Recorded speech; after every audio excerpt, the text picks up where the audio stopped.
Leading up to my near-death experience, I was living a very sad life. I was very ill due to alcoholism and substance abuse. My life was really just in a dark space. I was severely depressed. I was overweight. My liver was failing, in and out with kidney issues, in and out of hospital with kidney issues. And it led me up to the moment where I decided that I was going to end my life. I took poison and pills on a Sunday morning. I knew that my boyfriend at the time was going to be gone for a very long window, about 12 hours. So as immediately as he left the house, I consumed and I laid there on my bed. The first thing that I can recall is just this black space, almost like a void. There was just nothingness, but I was aware. I wasn't aware of where I was at, who I was, or anything like that. I was just aware, and there was just nothingness there. How long I was here, I do not know. It did feel like eternity.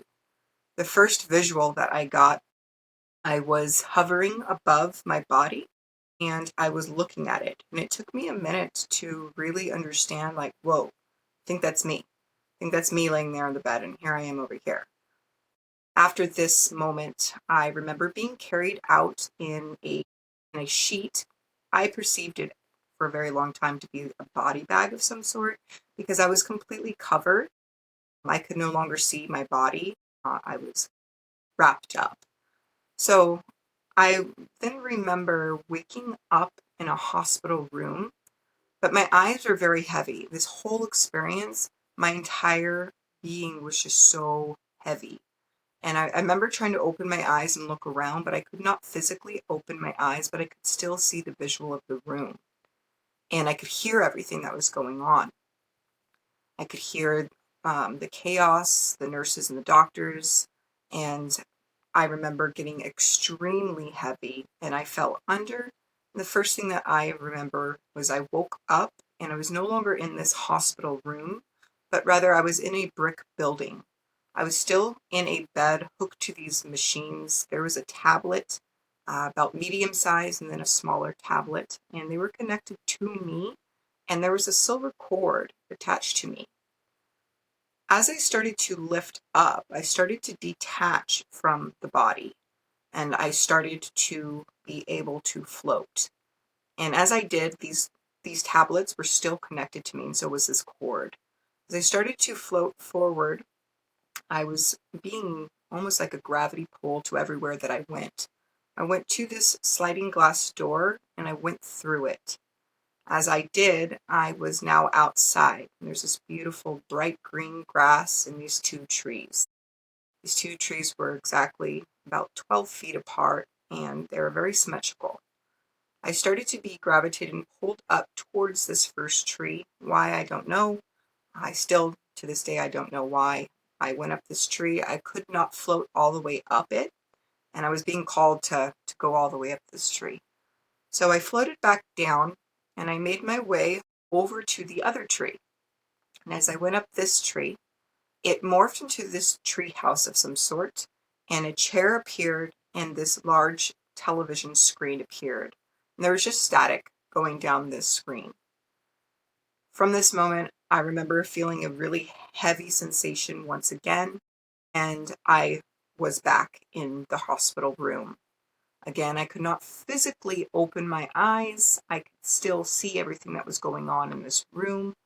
At this point, I was hearing either a nurse or a doctor saying she's seizing, but there's no sign of brain activity on the monitor. And as I heard those words, I felt like a ripping, almost like if you were in your body, you could like your body's being ripped in half. And as I felt that, I fell back under and I woke back up once again in this brick building, attached to the tablets and attached to the silver cord. Once again, I floated up out of the body, detached from it, and this time I made my way to the opposite side. I went down this hallway and everything was very dim. And I saw two individuals who are alive and well in my reality today. They could not see me, but I could see them. I continued floating down this hallway and I made my way to the front of this building. and I exited. I floated through and up back to that tree that I had success going up, and it morphed once again into a treehouse. Chair appeared, and the screen appeared. This time on the screen, there was not static going down, but rather little glimpses of all these different lives being lived. And in that moment, I knew that it was all me. I don't know how I knew this, but I was certain this was all me. And as I began to lay my focus on the screen and really tried to see the detail of each thing playing out, I connected to two. The one of me laying lifeless on the bed, and right next to it was the one of me in the hospital room, hooked up to monitors and just breathing. I wasn't awake, but I could see me breathing. And as I started to like kind of focus in on it, I felt like a vortex, like I turned into this vortex, and it was like feeling I was going into that image. And once again, I woke up in the hospital room. I was trying to open up my eyes. I felt the heaviness of the body once again, and I could hear all the chaos going on in the room. And I began to become heavy once again. And this time, when I woke up, I was not in the brick building, but I was in dirt. And as I started to sit forward, there was like this dirt coming off of me. And I started to look to my left, which I saw a cross. Directly in front of me, I saw a cross. And to the right of me, I saw a cross. And I started to levitate more up out of this dirt. I could see skull fragments all around me, shattered. And I started to float more and more and more. And I was being pulled with gravity feeling towards this large rock. And this large rock, when I was faced right in front of it, opened up and I was able to go inside, and it was a cave of some sort. As I entered into this cave, I soon realized that it was shattered mirrors or glass reflections, and there was no one else in the cave but me. And as I began to go in, I was able to adjust and see the reflection. And the reflection that I was seeing was this fiery serpent of some sort. And I was just staring into the mirror and seeing that, whoa, this might be me because there's no one else in here. Didn't feel fear or anything of that nature at all. It was just curiosity. And as I began to examine this image, a baby in an incubator appeared. And if I, had arms and a normal body, it would be like I was holding this child in my arms, this incubator. That's where it was at in front of me. And as I began to look down at the child, I morphed into this black substance. He's like tar, almost like substance. And I woke back up once again in the hospital. This time, I was able to physically open my eyes and see the room around me for a very short period of time. I think I was even able to say my name. They had asked me, "Do you know what your name is? Do you know why you're here?" I was able to answer those two questions, and then immediately I felt this just like this heaviness come over me once again. And this is when I had the heavenly vision. From that moment, I saw a beautiful being with long, flowy, golden brown hair, these piercing green eyes, beautiful in this white robe. There's a purple sash, and he looked at me, smiled, and we merged together, almost like we became one. And then we shot up out of that room into the universe and galaxy and into what I perceived to be the sun. I could feel as we shot up out of that room, I could feel the speed of light that we were moving. I could feel the clouds, I could see the stars, I saw Earth beneath me, and I even felt the heat upon my face when we entered into what I perceived to be the sun. And when we arrived in this place, I saw all of these beautiful flowing rivers underneath mountain tops that were built of ruby and gold and silver and granite and emerald, all the beautiful stones. The colors there were so much more vibrant than anything here in this realm. And as we flew up, we went to the very highest top mountain where there's this beautiful building. We entered into it, and I was shown two children sitting side by side in chairs with these screens in front of them, their eyes glazed over, almost like their pupil completely dilated, no color to their eye. And they were looking at these screens, and what was playing on one screen was playing on the other, and vice versa. But their experience of it was completely different. And in that moment, I knew there's no speaking there. So it was just telepathically. I knew in that moment that thoughts and feelings, imagination, all were creating what was being experienced on those screens. In that moment, I heard, "You are a messenger." And I heard it very loud in my mind. It was in a male voice. And then I was just consumed with this beautiful love, joy, compassion, grace, all the wonderful states of consciousness and feelings just consumed me. And it felt once again that eternity feeling that I was there. And from that moment, I felt a jolt come into me, heaviness filled me, and I woke up once again in the hospital. And from that point forward, I was now awake and was able to speak. I was conscious, and that is my full experience. Wow. After having that experience, it took me a little while to really grasp, like, what the heck just happened, and how can I apply this in my life, and how am I a messenger, what?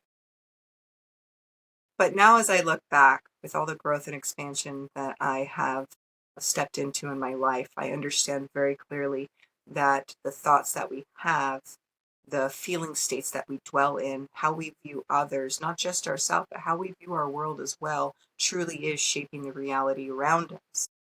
And I know with certainty that that was what was being shown in the two children sitting side by side looking at those screens, because the background on their screens were the same. That was very distinctive to me. It was the backgrounds were the same, but the experience itself, it was like they were in two different worlds. It was like they were in their own individual world, creating their reality from their own perception. And so that is how I live my life now. I'm very aware of what the thoughts are going through my mind. I'm very aware of how I view another. I've let go of judgment. So this is something that has really transformed my life completely, with understanding that we're not helpless in this world. Life's not happening to us, life's happening through us. And we get to decide what thoughts we're going to identify with, and we get to decide where we're going to dwell within a feeling state.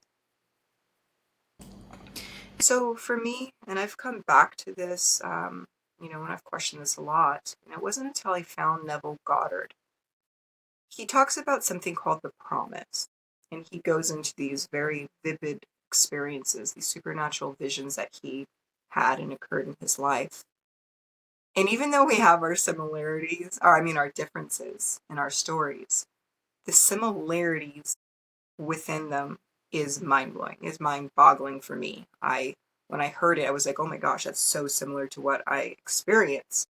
And I really do believe that what this gentleman was speaking about 100 years ago, I really believe that it's true, that everyone is going to have an experience of some sort in some way. He didn't have a near-death experience, but he still had visions. So even though the stories, like I said, they're a little bit different, I really firmly believe that what I experienced was the symbolicness that he speaks of in many lectures in his 1967, 68, and 69 lectures. So if you have not read any of Neville Goddard's work, I highly encourage you to do so. So first, coming back, I still had all the same problems, just amplified, I felt like. And I was still ill. I still had the depression thoughts, because that joy and that love and that compassion feeling that I felt in that heavenly vision stuck with me. So I didn't feel alone in this story any longer. I was really starting to see that I didn't have to identify myself with the circumstances of the life that, I just came back to. I wrote out my whole experience. And I've written it out several times just so I could examine it in the beginning. And what I took away from it was my thoughts, my feelings are shaping my world. So I looked at my world and I said, wow, that's really heavy to swallow when my whole world feels like a crap show. So I started to write down my thoughts, I started to write down my feelings, and I started to go in and dissect them and change them. Started writing myself love notes. I started to choose my thoughts deliberately. I started to sit quietly. This is before I knew, anything about meditation or breath work. I just started to organically do these things because I was really desiring to be not in control. I was not about power or control, but more of feel comfortable with the thoughts that were entering into my mind. I wanted to start to feel better because I understood that the better I felt, the more that I was going to, manifest that outside of me. And of course, I didn't have the word manifest to describe it at that point because I didn't even know what that meant. And so when I started to really sit quietly, silence the mind, I started to just breathe in and breathe out when, things began to feel too much. And I would read those letters that I wrote to myself every evening before bed. And I know later, after finding Neville, this is something that's very similar to what he describes as scripting. I did not know that at that time. I was just, organically just doing what spirit within was guiding me to do. And over a period about 4 months of doing this faithfully, and I mean, this was what I was all about. This wasn't just how I did it one time in the morning and then, got wrapped up in my world all day long and then read a letter before bed. This is what I was eating, breathing, speaking, thinking, everything all day long. I just submerged and went all the way in on this. Within 4 months, I had a complete healing within my body. I just woke up one day and I was completely different. My body felt lighter. I didn't have the stomach pains. I wasn't throwing up blood. I wasn't doing any of those things that I had been doing previously before. The addiction mindset was completely lifted. It was almost like because I was really loving myself that it just vanished. It was never that I had to combat this or try to do anything. I was just placing my awareness upon love. And because I was placing my awareness somewhere different, I started to, live a different life. And within those 4 months, that was my first transformation. And of course, it did go on further as, my weight, my body started to morph into what I perceived and desired it to be. And I lost over 100 pounds and it came off, it wasn't like the next day I was just, really tiny. This was something that I woke up every day and I chose to be this identity and it started to reflect outwardly. And yeah, so it's wonderful when you really make the decision to apply the work because we can know that thoughts are creating our world and our feeling states are creating our world and we can know it all intellectually, but until we really start to operate it and to really, you know put that first, nothing's going to change. And that's what I learned on the moments where I stopped doing it. It was like night and day. So, I had many challenges during my experience. I don't want anyone to sit here and listen to this video and think that it was just all rainbows and glitter because it definitely wasn't. I had my down days and I even today, I still have moments of downfalls that it feels like, of course. We're all in this together. So, I just want to make that very clear that if you are applying the law of assumption or law of attraction or whatever it may be in your life, it just doesn't mean that all problems just vanish and cease to exist. So have grace with yourself. Well, for me, in the beginning, it was just, it was a little rocky just because I didn't have a language or a full understanding really of what it was I was doing, even up until my healing that took place. It was when I found Neville Goddard and I started to search online for, if anyone was applying this in their life. That's how I found Neville. And when I found that, I I was given a gift because now I had a language to be able to describe what it was I was doing. And so, what was the question? I'm so sorry. What would you say to people that were in the midst of such a process, but they're not able to stay the course because they're losing faith? So, how do you keep that faith up day in and day out whilst nothing outwardly really seems to change just yet? In those moments that it feels like nothing is changing, it's very important to remain grounded in your faith.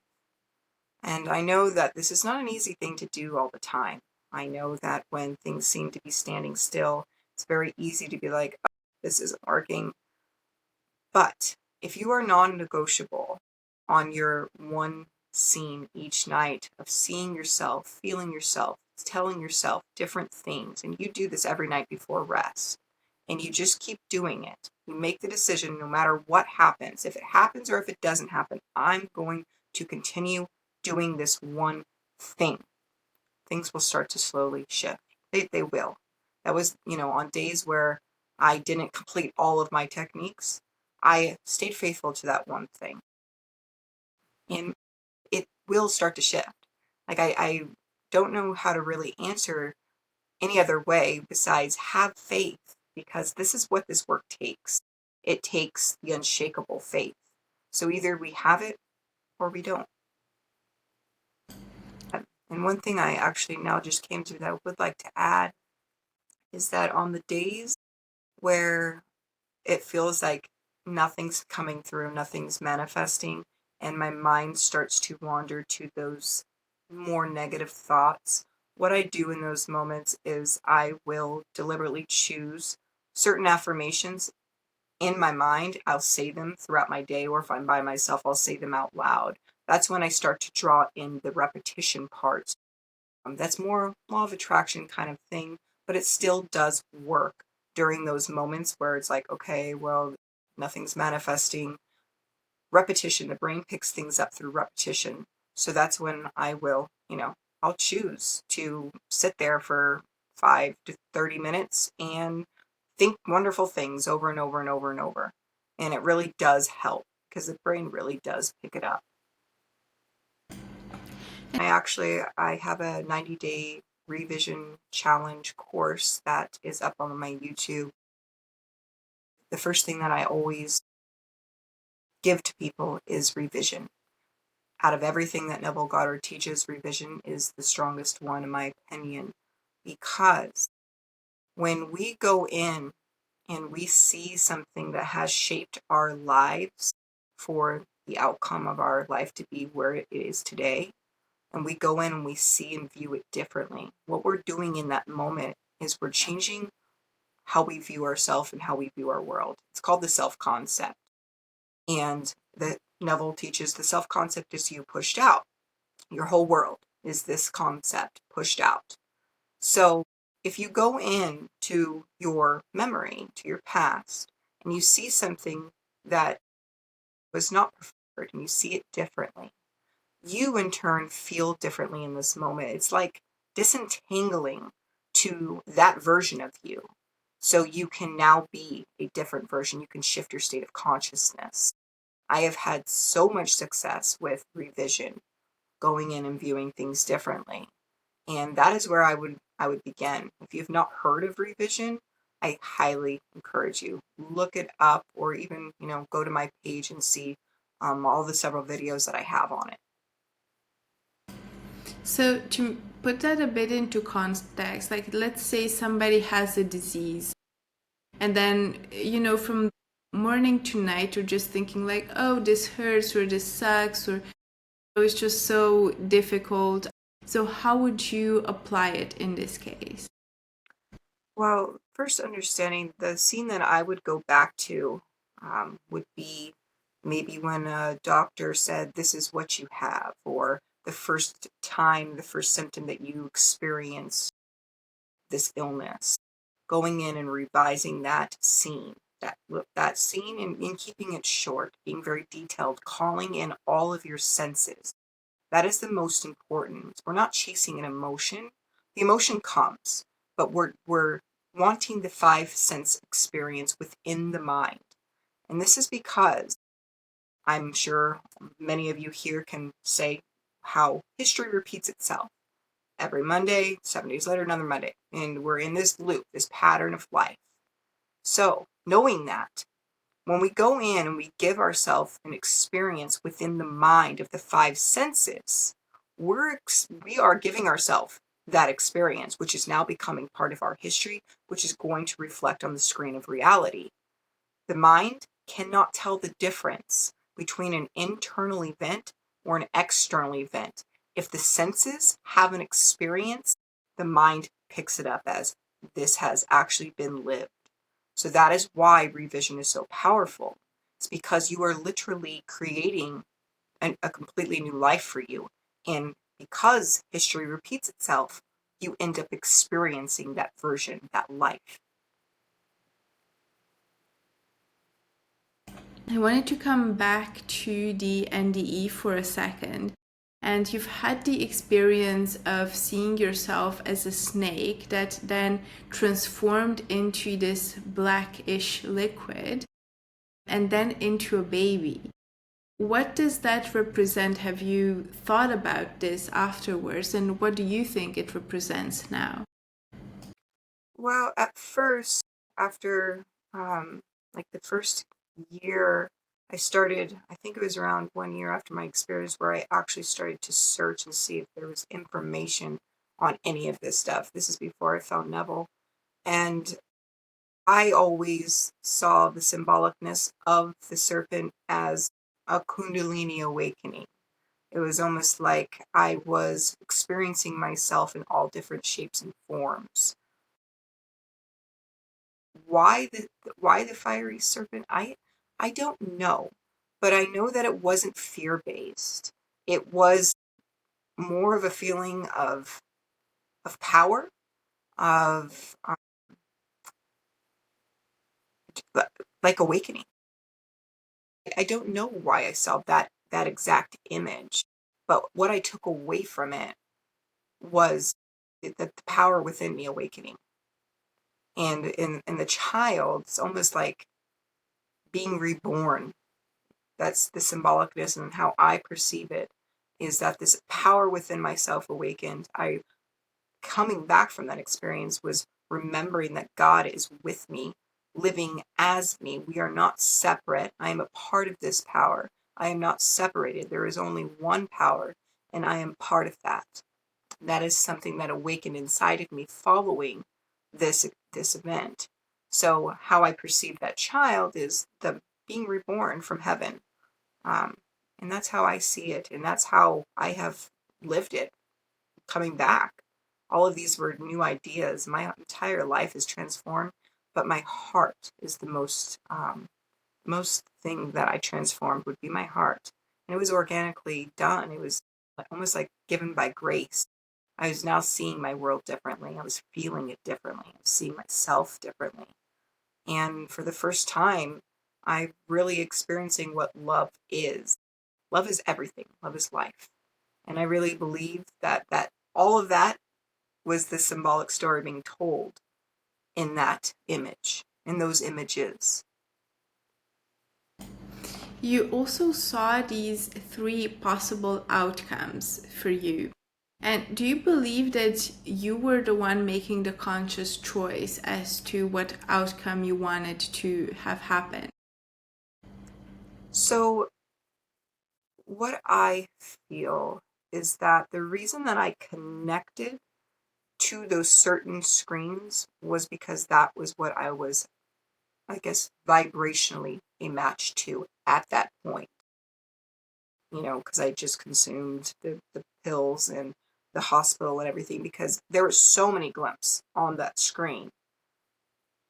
But there had to have been a reason why I locked in to those two. It was like it was energy. It was like that's where I was.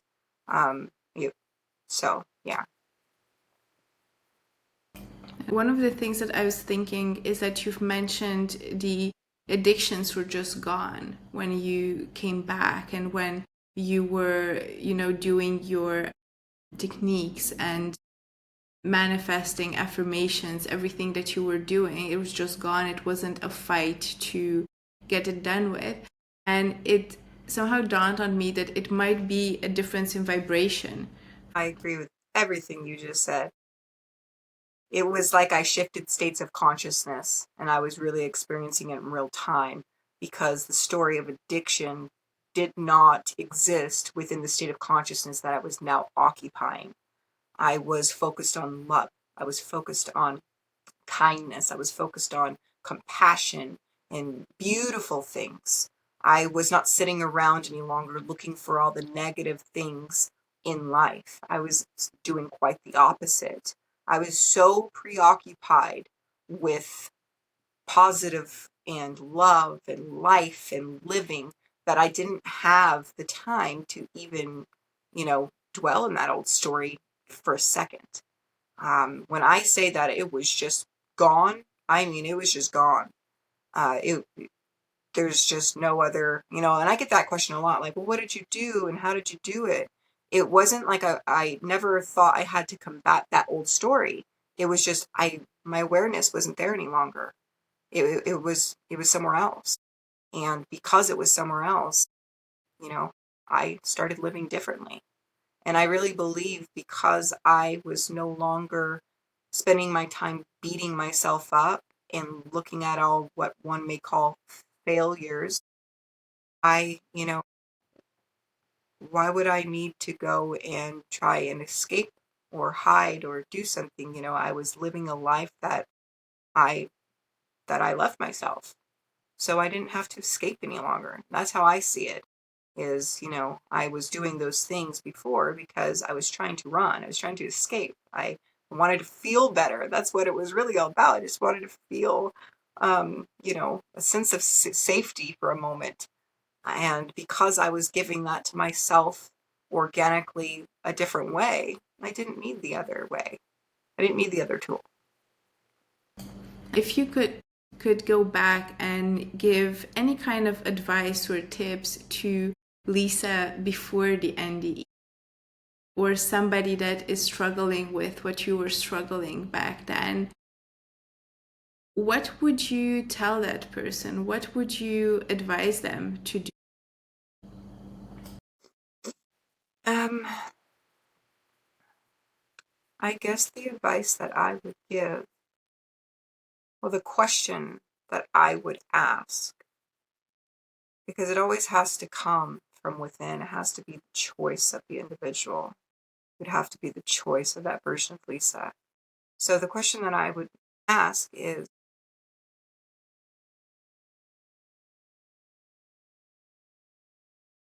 how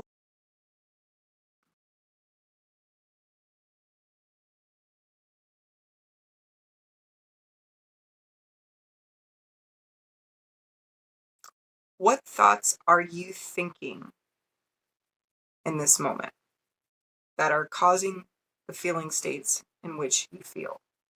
I would have, them write it down, and then I would go in and have them change it. Because it was when I started to apply that in my life, and I still do this. It's when I started to do that things actually really started to have movement. Because as long as we identify with the old thoughts and the old feeling states, the old story will continue manifesting on the screen of reality. So we must address from the root. So I would ask the individual, please write down what you're thinking, what you're feeling for a 24-hour period. Just keep a journal with you, and every thought that comes in and every feeling that comes in, write it down. And then, you'll be able to see why life is the way that it is right now. It's not easy to accept. It was hard for me to accept this and to really take that ownership. But once we do, we can go in now that we're the owner and we can make changes. And that's where I would begin. So tell me more about how this NDE, but also the wisdom that you've had since by finding Neville Goddard, his teachings, and practicing them, has led you down this path of teaching his principles. Yeah, so I've been doing it for about a year now. I took just about every course there. So about 2 years after I found Neville, during that whole time, I just dove all in. I read the books, read the lectures, took courses, got certifications, all these things, but I never really stepped into being, called the messengers, but here I can't even put my camera on because I'm too scared and I'll stutter. And so when I finally made the decision to take the inspired action, because I just had this calling inside of me, just, oh, it was just there every morning. I woke up and finally I just said, you know what, let's do it. And I began. And it has just, really been this beautiful journey of being able to talk with individuals, and everything that I do is one-on-one. I prefer that personal time and experience to really get to know the other individual and to best serve them in that moment. And what I do in my sessions is I will ask certain questions and we'll complete certain techniques together there in session. So there's no room to say, oh, I'm going to do it, but then not do it. If you show up to session, we're doing it. So movement's actually made in my client's life, and it is beautiful to see. There's nothing more satisfying at all, in my opinion, than to see a success in one of my clients' lives. It's like my own success. It just feels incredible. And I love what I do. I have different courses that I work through in session. I also have my YouTube channel. If sessions is something, an individual is not quite yet ready for or is not what they prefer, I do little short videos each day of just giving certain techniques and tools for people to apply in their own lives on their own time. My favorite one that I do have in my course is my 90-day revision. And in this, there's application of little short videos every single day, how to apply revision in your life, and sticking with this 90-day plan.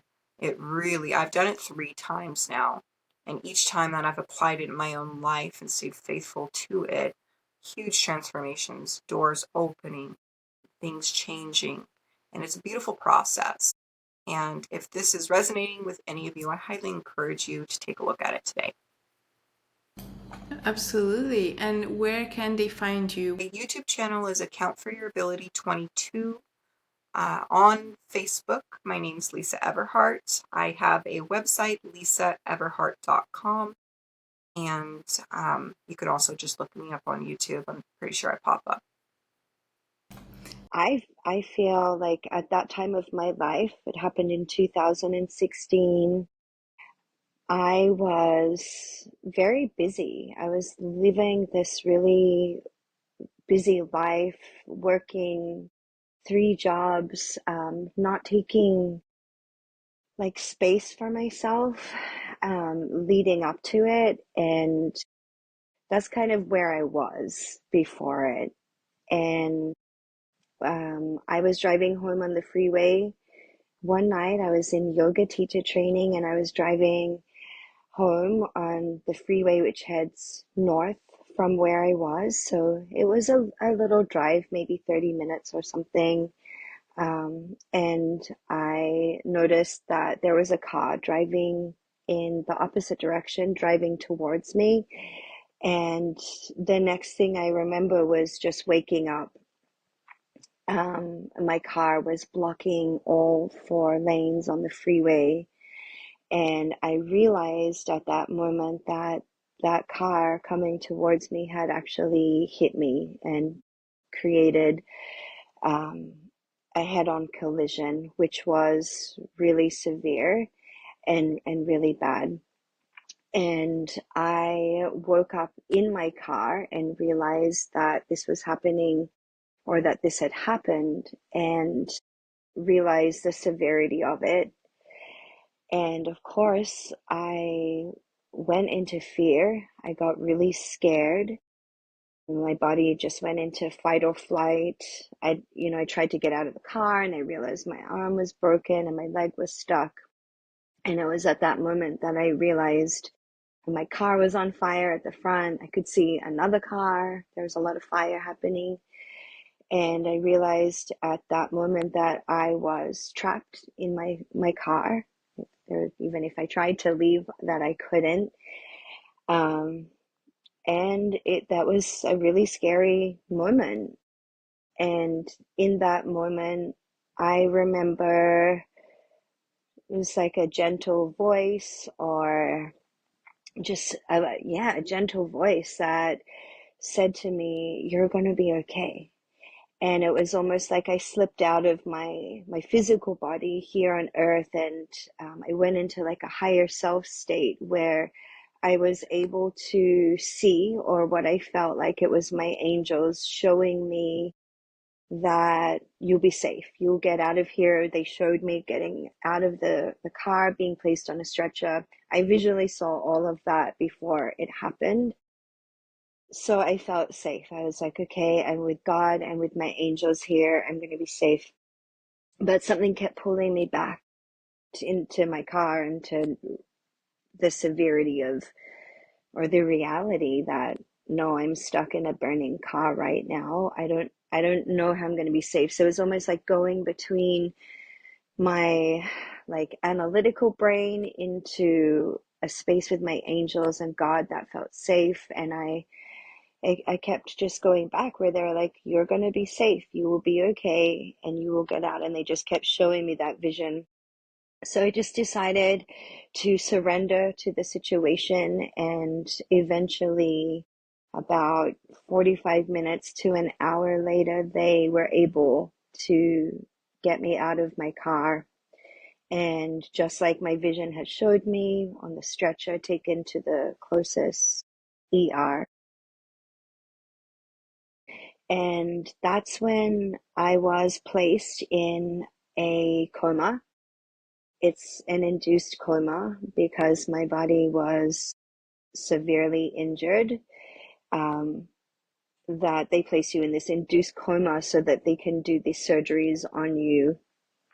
And unbeknownst to me, I woke up from a coma, and I thought it was the next day, but it was actually a week later. So I had been asleep for a week.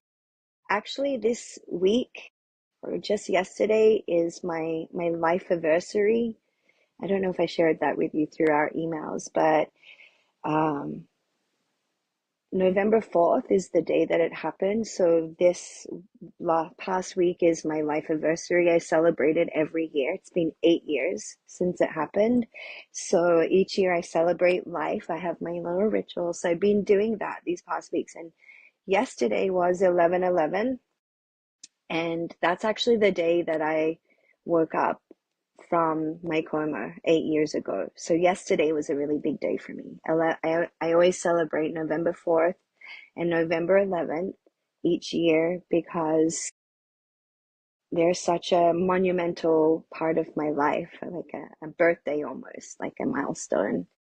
And I call it my life anniversary because, yes, that's the day that I woke up. It's like, rising and coming back to life, but this time with a new a different body, injuries that were just so beyond me to wake up to this. And it was, a journey from there. And I know that we'll probably go into that a little bit more later, the aftermath and how I, was able to make it through that. Um, And in the interim of that, while I was in a coma, I experienced a, a very profound near-death experience. And that's where I came to a place of meeting with my archangels and my spirit guides when I was in this coma state. And that was a really profound experience that has allowed me to have a lot of faith and compassion in the healing. Yeah, I didn't feel that when I arrived at the hospital at all. All I remember arriving at the hospital was removing all of my clothes and my jewelry, and I was actually freaking out. I was like, no, don't take my ring. I've been wearing that. So that wasn't the place where I remember. I do remember when I was in the car, when I kept leaving and like going above. That's where I really remember like almost transitioning in a way into a different place. And that's that was the beginning of it for me. That was the beginning of having this conversation. To me, what that felt like my angels or somebody was speaking to me from above, because nobody else was in the car. It was just me and what felt like this conversation with God, and my angels that just kept showing me and reassuring me, like showing me almost the future, like you will get out of here, you will be placed on the stretcher, you'll be taken to the closest ER, and you will be safe, because I thought I was going to die. So that was the first time that I remember that conversation happening with God and my angels. And I remember just praying and having a conversation of like, I don't think I'm ready to die yet. I don't want to. Whatever we need to do to keep me here, please. It was like begging, like, I'm not ready, please. And that was that conversation of, you're going to be okay. You're going to be okay. And just kept showing me. Um, and so that was what I remember of that communication. So it sounds like you were really keen to come back. And in a lot of NDEs, what we hear is that people find it so beautiful and so loving over Mm-hmm. there that they struggle to feel the need to come back. And so I was wondering what it was like for you, because it sounds like you were really determined to come back. Could you Yeah. elaborate a bit more on your feelings about that? Yeah, I think this is probably a good time to like maybe go into that space of where I was in a coma, because you're right, it was so beautiful in that space. And my experience took me to, what I remember is waking up in my consciousness, I guess. My near-death experience took me to a familiar place to me, which is Italy and Venice. I've been there many times before in my life, and I guess for me in my consciousness, that was a safe space for me. So I found myself in Venice, walking the canals and knowing that my body on earth was really injured and that I was in hospital, and that I was, fighting for my life on earth, or they were, there to keep me alive. And I was conscious of that in this space. So I knew that was happening, but in this space, my body was really healthy. I was an able body. I was running and skipping and doing cartwheels because I knew that I could move my body, with also this awareness that back on earth, the severity of the injuries of my body. And once I was in this space in Venice, I was given this time to really think about life, and think about my life as a whole of what happened before I came here. So it was almost like running through my life like a movie and showing me, all of the people in my life that I love, showing me maybe experiences that I had had that caused pain, and this light that we need, all of that is here for us on earth. We're meant to experience the light, the dark, all of the feelings, all of the emotions, and just really showing me like that fluidity of life and the purpose that humans have here, and the gifts that we get to experience here, but also, the shadows that we experience here as well. And so in that space, I saw everything on a whole, and it did make me in that time one or really decide, do I want to go back there or not? And that was a place, like you said, like a lot of people, it's so beautiful when we go into that I call it the in-between space. It's so beautiful when we get to go there that it is hard to want to come back, and it does feel challenging because life comes with a lot of challenges. So it does make us think, like, why would we want to go back? Or, why can't we just stay here? And everything is all about the unknown. If we come back, it's still the unknown. If we don't come back, I don't know what happens from there. I just had a little glimpse and was able to meet with my angels in that space. But everything is all about the unknown. So I think it's just about life. Are we courageous enough to want to just dive into the unknown and continue to live life? And that was the decision that I was faced with at that time. And so I was walking these canals with what for me felt like days, weeks. It felt like a really long time that I was there. Um, and all of a sudden, from that space, I was now kind of taken up from being in the Venice space to a space to me that felt like the cosmos. In the sky, the galaxy, there were stars, it was dark, and I now became just like a little light being. And this is the space where I met with my angels, and I met with two archangels that had come to me. One of them I had known about, Archangel Michael. I had heard about this archangel before. I had had a vision of him years prior to that. So I felt like I recognized this archangel, and he introduced himself as Archangel Michael. And on my other side was another archangel, which presented himself as Archangel Raphael. And with them were about 5 other guides or angels or light beings.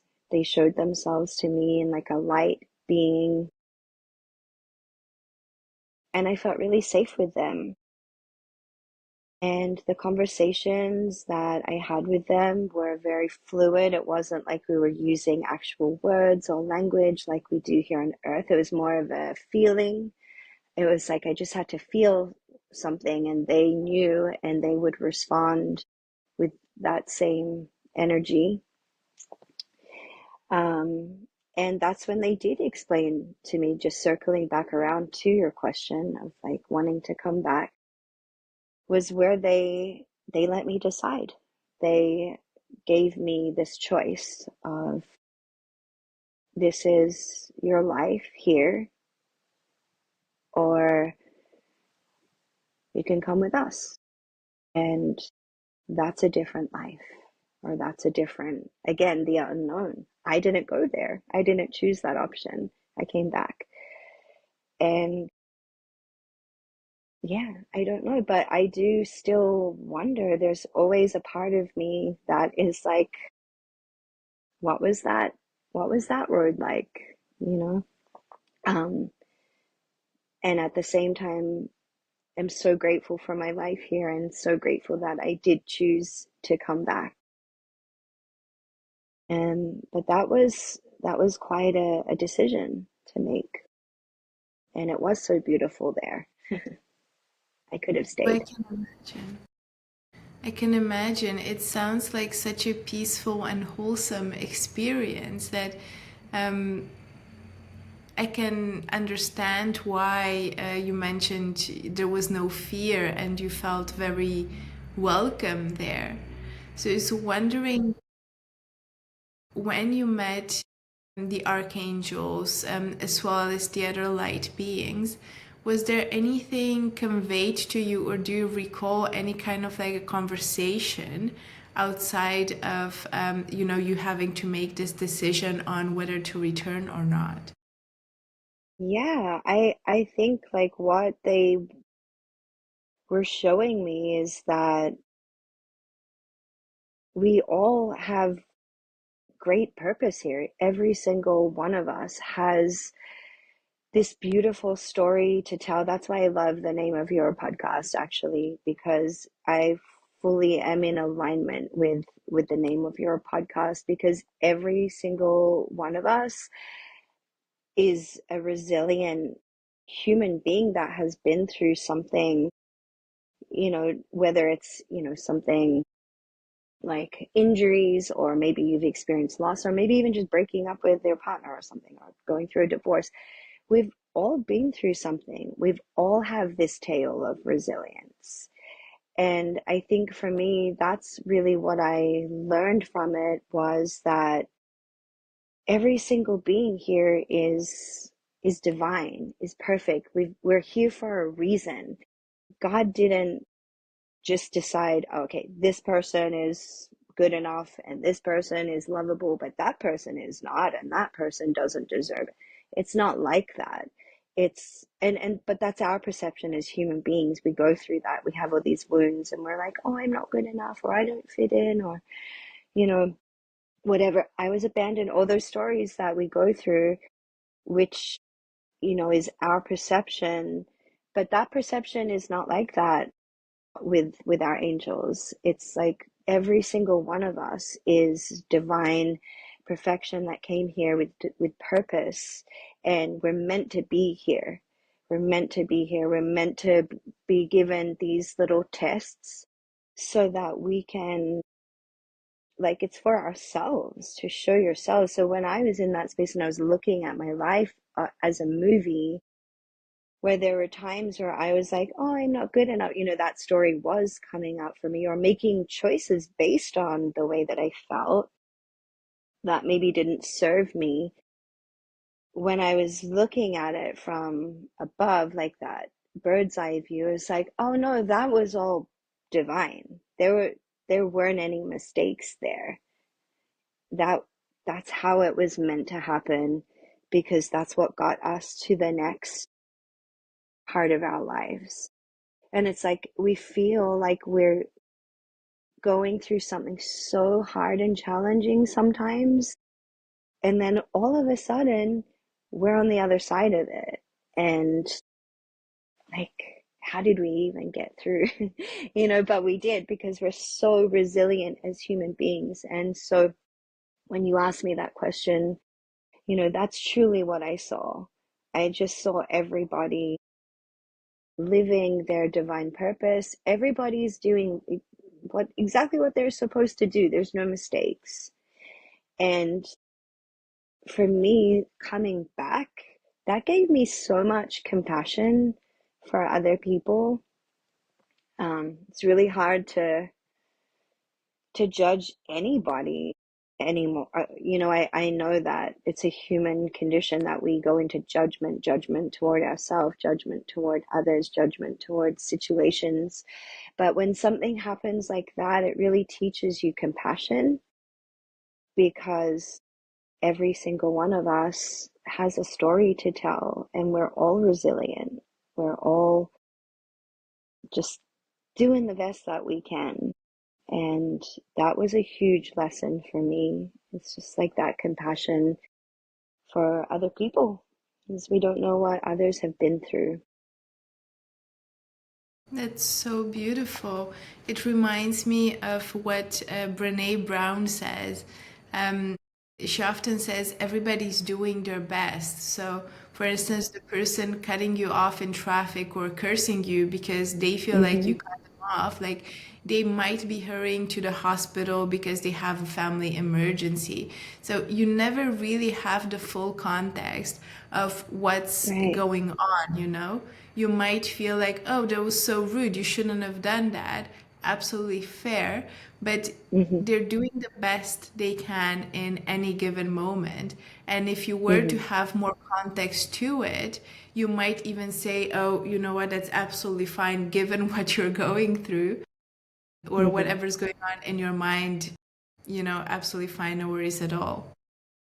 Exactly. Right. And, that doesn't give other people the right or opportunity to take advantage of us or, because we're compassionate people, there is a line that we draw if somebody has gone out of their way intentionally to hurt us or whatever. But even then, still, it's like a conversation of like, I always want to dig a little deeper and want to know why. And then again, even then, still, you find out that, oh, wow, okay, they don't, that's what they've been taught, or that's the only way that they know.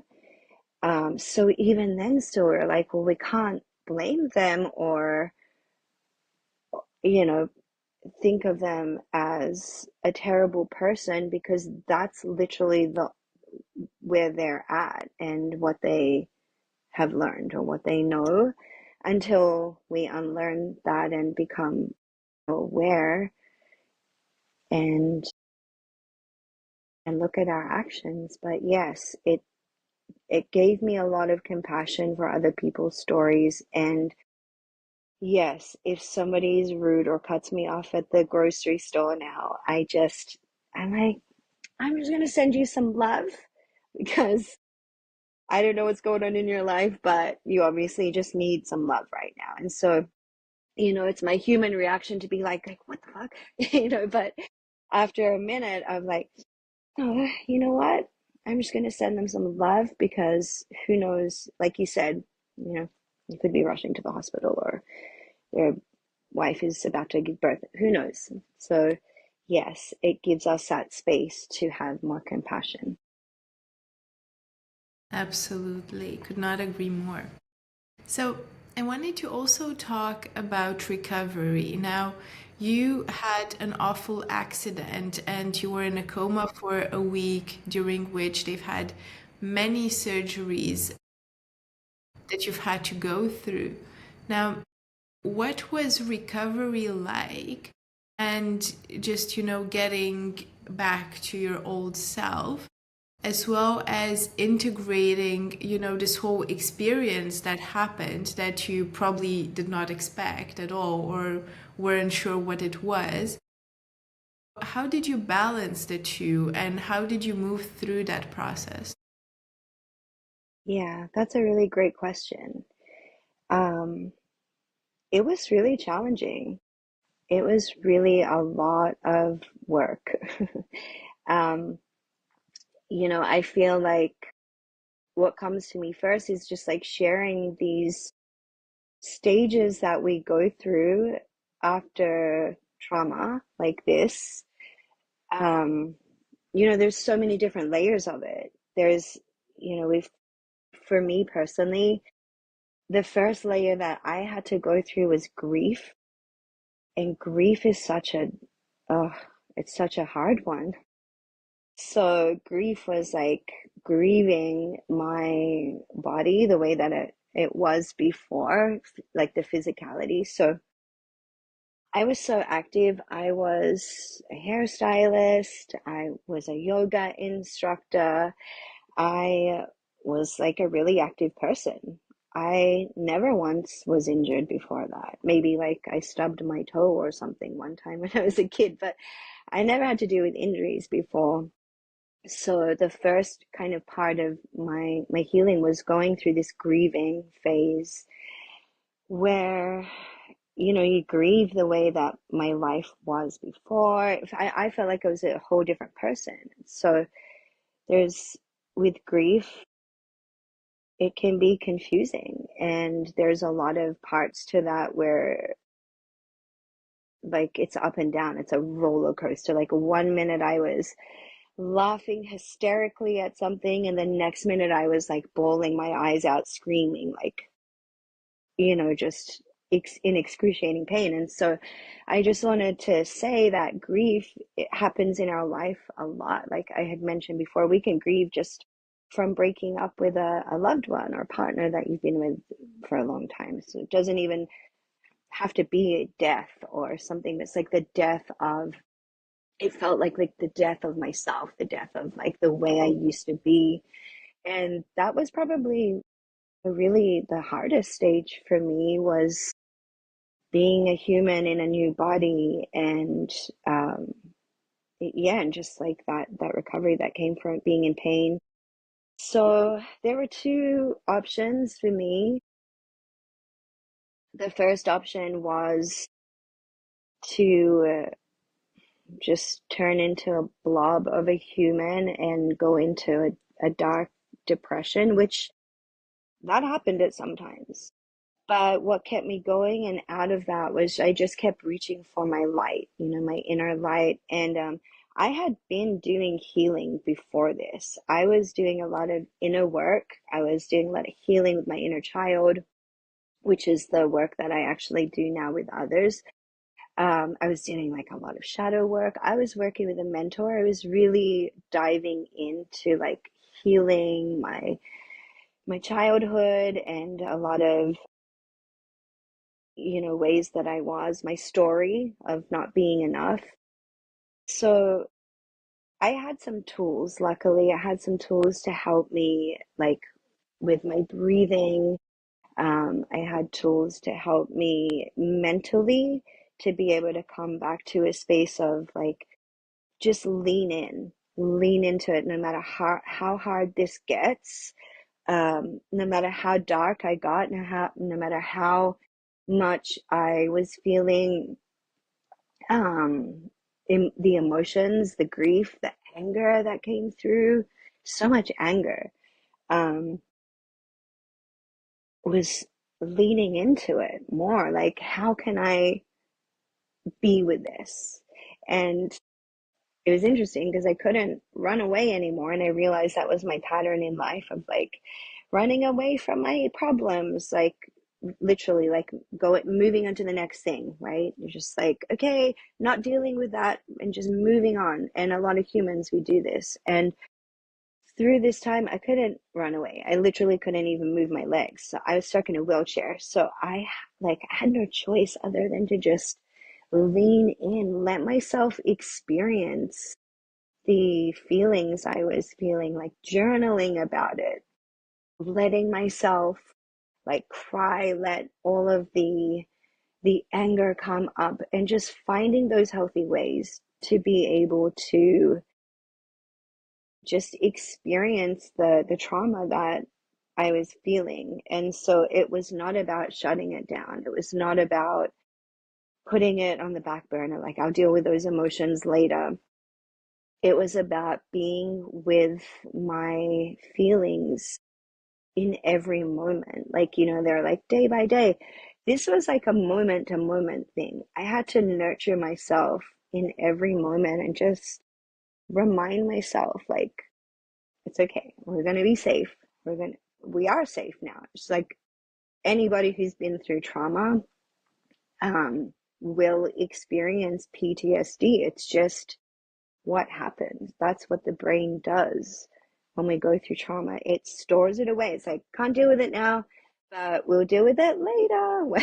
When you're just doing nothing, watching TV, like your PTSD might come up or something will trigger it. And so it truly was about like being with myself, having this self-awareness of like, okay, I'm having anxiety, I'm having a panic attack right now. Let's breathe, use your tools. How can we lean in? How can we communicate that with somebody that is here so they understand what you're going through at this time?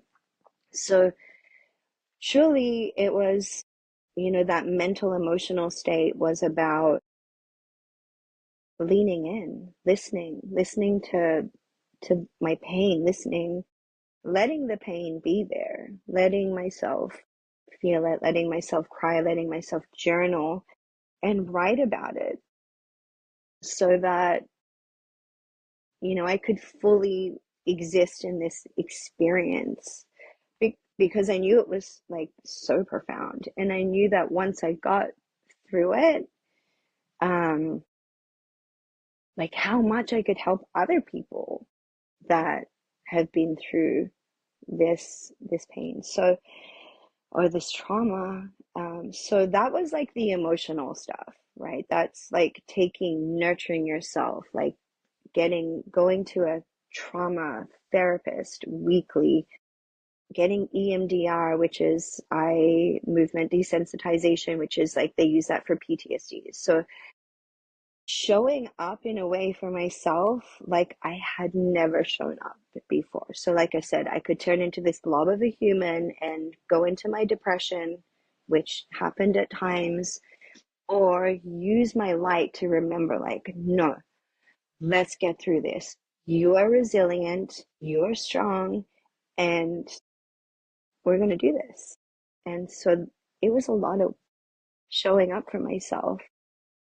And then the physical stuff, that was, a whole other thing. That was, again, showing up for myself in ways where I had to listen to my PT, whatever my physical therapist told me to do, whatever exercises, every single day, being able to just get up and do them no matter how, tired I was or how hard it felt or how much pain I was in, was about letting myself feel it all and experience everything on a whole.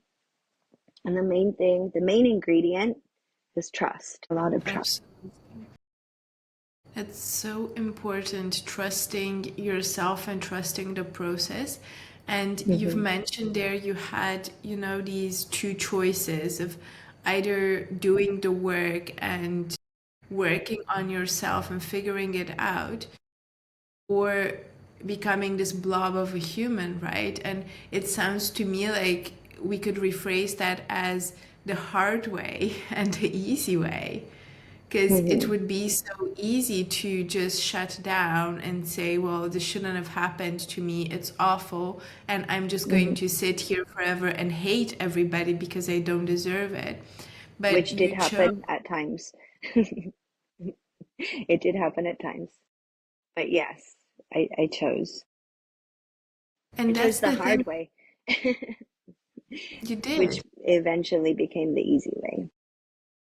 And I do think that these things happen intermittently. So I don't, and I think that's one of the most beautiful thing that I've discovered having spoken to a lot of NDEers is that, as you've mentioned, it's not just one choice where you say, I'm going to do this, I'm going to take the hard road, and then you never falter, because life happens and you have days when you're feeling down, and you just kind of have to pick yourself back up. So it's not about being perfect and 100% here, but it's about being on this side, for most of the time, and trying to bring yourself to it whenever you feel like you might be slipping into the easy path. Yeah. And a lot of that is just about this self-awareness. And it's okay, like just going back to the blob of a human thing, it's okay that's okay too. Like that, if we need to go there and like be in our little dark cave and just be there for a moment, it's like the ebb and the flow. But we need to remember that we do have this light, and we don't need to stay there in that dark depressed phase for too long. It's important for us to go there, feel our feelings, stay, whatever we need to do to process in that space. So that space is great for process, but we can't stay there for too long, otherwise that's what will eventually happen. and no healing can happen in that space. And so it's, again, coming back to that resilience, and these stories of resilience is like being able to just crawl out of that dark space again and come back and be like, "Oh, it's going to be okay." And honestly, a lot of that came from that experience that I did have with the angels, that reminded me that I was going to be okay. I was going to get through this. So that was always in the back of my head too. It's just like, okay, no matter how dark we get, how much we go into the cave, everything is going to be okay. And everything has always been okay. It's just the experiences that we have to go down and feel and go to the depths of the feeling. And the deeper we go into those depths, um, the higher we come back, like the higher that we rise from that, because like the deeper we go, the higher we come back. We've got to root down to rise. And that is such a important part of the process. So I don't want anyone to think that I'm saying like, no, you just have to be good all the time and like resilient, and not, that's not being a human. Being a human is being able to feel those ebbs and flows and be able to use your light to come back up and be like, no, you're not going to bring me down. You're not going to bring me down. I'm going to shine my light until, I feel safe again, and or not until, like, while I'm here in this world, and show others that we can feel safe, and that will come from a feeling within, and that can only come through healing and time is healing, and healing is time. Yeah, absolutely. And what I was really fascinated by is you've mentioned your life anniversary. And I think that's such a cool concept of celebrating the day and the week, the part of the year when you survived, and then always sort of celebrating, I've made this. Like, because I can imagine the memories of what you were able to achieve would fade with the years, but sort of having to come back to, what you've been able to do with yourself, like it must be so amazing, and it must be really, I think, a place that brings you a lot of joy. So, could you share more about how you celebrate this? And because I think it could be a great inspiration, for anyone listening that has maybe disease and Mm, ended up succeeding, or has gone through something, that I think we need to remember those wins, because yeah, often we remember the losses, right? If there's anything yeah, we've lost or didn't win, we tend to dwell on it, but we rarely remember the things we did well. So I'd love to hear more about it. yeah, yeah, that's a great question. um well, one of the things, well, it's like a whole ritual that I go through on the days. And um I start with, yeah, just like waking up and doing like a gratitude meditation. I like to do that most days when, if I remember in my meditation, but just wake up and just move up my body, like, thank you for my feet, thank you for my legs, thank you for my knees, so forth, all the way up through the body, and just give that gratitude for my body because it went through so much. So then I like to do some movement because I can. So I love to do like yoga or Pilates. And that's like these are regular practices for me as well, because again, each day I remember like, oh my gosh, I couldn't even move my feet at one point. I couldn't even stand on my legs. So now I get to like wake up and do Pilates or do yoga. So I really make a big point of that, of the movement.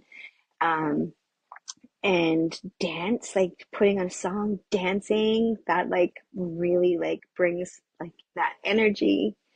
um And I just like to really treat myself, whatever it is. Like sometimes we go out of town, like it's a whole celebration. We'll go and like do a trip or something. It's like a birthday. I don't even do this stuff really for my birthday, but I do it at this time of year. This year we didn't do a trip, so I just like to spend the day like surrounding myself with people that I love, celebrating. There will be a time where I'll maybe like go through and look back at some photos, and that's usually like it's really important to experience the feelings still. So, I'll probably spend some time crying on that day, or just even like throughout that the weeks, even if I'm not trying to like evoke emotions, it's still like an emotional time for me. So I just let myself cry whenever I need to experience the feelings that arise with it. Again, just like leaning in. I'm not trying to like suppress anything, or just being with myself, um and sharing that. There's usually like a family call because my whole family flew out. I'm in San Diego, California. All of my family's in Australia. So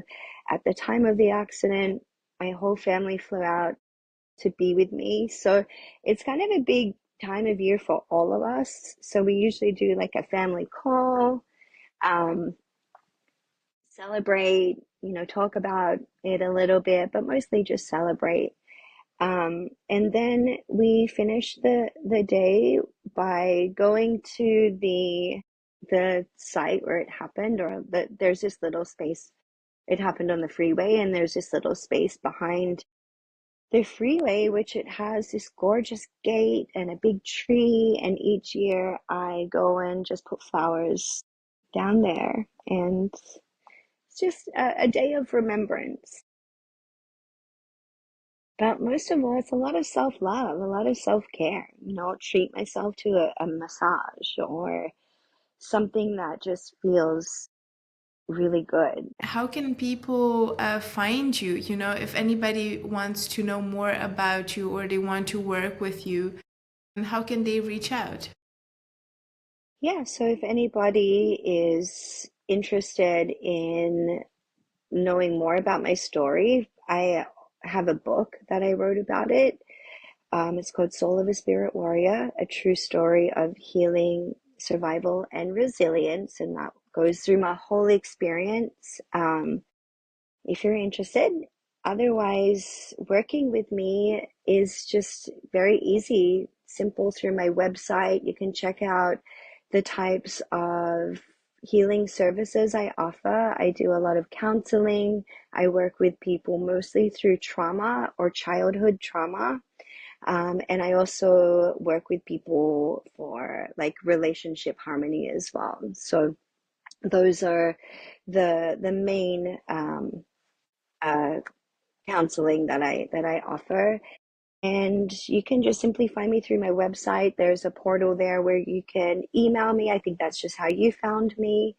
And I will get back to you as soon as I can. And it's very easy to schedule a session. I do remote, over the phone, or I have a wellness center that I opened. If you're in San Diego and you want to come and check out the center, it's really beautiful. We offer so many amazing treatments there. My husband's also an acupuncturist, so we do a lot of work together.